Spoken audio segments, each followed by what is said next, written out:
never, ever been made. It didn't bring calm, it didn't bring peace, and it never will. I am announcing today that the United States will withdraw from the Iran nuclear deal. America will not be held hostage to nuclear blackmail. We will not allow American cities to be threatened with destruction.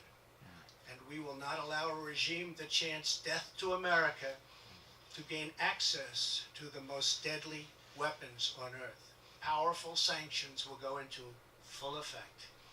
If the regime continues its nuclear aspirations, it... All right, I think we heard enough from Trump. If you haven't heard today, the big news, the grand news, everything, you know, that's happened, this is it. Trump is basically pulling the United States out of what's known as the JCPOA, the joint. Oh gosh, how did I forget this long acronym already? Anyway, it's basically, and I'll find it somewhere along the way here. It's this agreement that was made by the U.S., China, like France, the United Kingdom, a whole bunch of countries. I think China was a part of it as well. Yeah, China, France, Russia, the United Kingdom, and the United States. And it was an agreement made with Iran that basically said, hey, if you guys stop enriching uranium and stop pursuing a nuclear armament program, then we are going to lift sanctions that we've had on your country for the past, I don't know how many years. It's known as the Joint Comprehensive Plan of Action. Yes, I finally found it, and Donald Trump is pulling the United States out of it. And my question to anyone who actually makes it this far in the video is, do you think it was a good thing or do you think it was a bad thing? I will say that the impacts are pretty clear in this case. Oil.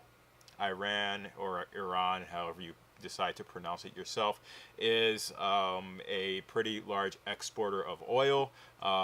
They recently had a surge in oil exports, even though it didn't really correlate to a rise in their output, but they were basically trying to get more oil onto the market because they kind of knew that Donald Trump was going to come and bring the hammer down on this agreement. I urge you all, if you want to read more about this, to go to the Council on Foreign Relations. They have a great page here that talks about the impact of the Iran nuclear agreement. It has a lot of different subtitles. Does Iran still face sanctions? And basically the answer is yes. The U.S. is now basically putting every single sanction that was taken off the table back on the table, and Iran has to deal with that. Iran has upheld many of its obligations, even though, as Trump is saying, they haven't. And it's mainly because the sanctions that were put in place, in his view, are pretty loose. And in my view, I'd have to agree. There's nothing really that states that Iran couldn't be doing the same thing that North Korea was doing. And when this deal was put into place back in 2015 by the Obama administration, it doesn't sound like there was a lot of support from Congress and from other lawmakers. So it was a lot of unilateral deal making that happened without the support of the rest of the nation.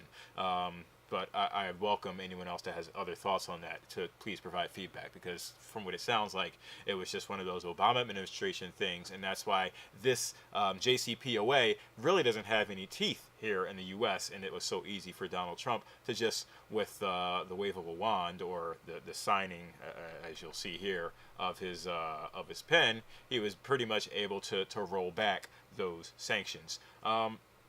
So the other thing was, have the P5 plus 1 countries upheld their obligations? The answer to that is primarily yes. Again, Iran was pretty wary that the U.S. was going to uphold their end of the deal this entire time. Again, the deal's only been in place for just over 2 years, and the whole time they were pretty much worried. But this is the issue with the U.S. political system to begin with. We give power to the president, but then we don't give powers to the president. So we do give powers to the president, it doesn't really mean much to other countries, because they know that and here's Donald Trump, of course, doing his famous signature. We know that it doesn't really mean much if the Senate, the House of Representatives, aren't behind you. You can't just be like Sidious and go, I am the Senate, and make up your own rules with other countries. It just doesn't work like that. And I think other countries are starting to realize that. I've seen a bunch of articles saying that this weakens America's image across the world.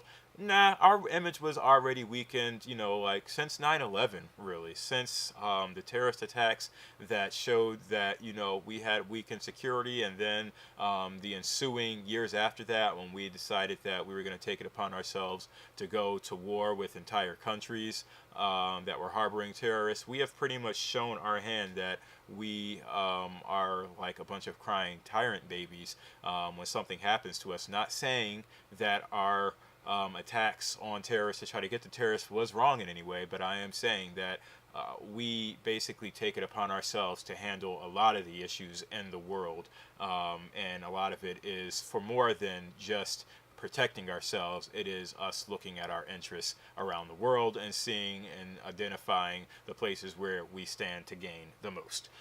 Fight me on that.